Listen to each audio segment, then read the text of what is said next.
Hello guys, आप सभी का स्वागत करता हूँ। आज मैं हमारी लोकल भाषा से एक गीत गाना चाहता हूँ। दोस्तों, आप सभी को गाने से पहले एक रिक्वेस्ट करता हूँ कि आप सभी मेरे चैनल को शेयर करें और लाइक कमेंट्स करें, और भूलते बताते कोई नया आया हो मेरे चैनल पर तो ज़रूर सब्सक्राइब करें। तो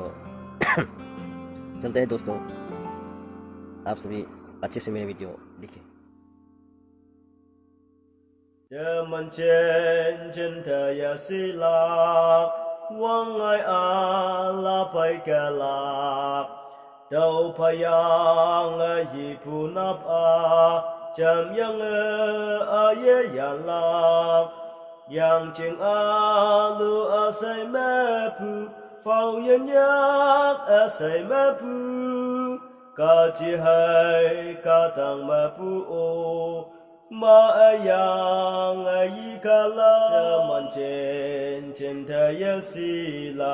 wang ai ala pai kala tau pa yang ai puna pa cham yang ye ya la jaman li pu mang chong ma a chen da silang na ya ji Pha thâm pha ca hoàng minh nhung thơ ya thay bu ca hoàng ở mai a kim ye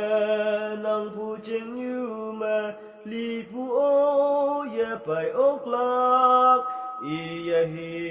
pak su wa nyek lak ha wan te to loi mai la chen ta ye si lak Wang ai ala pai kalak tau payang ai punapa jam yang ya ya la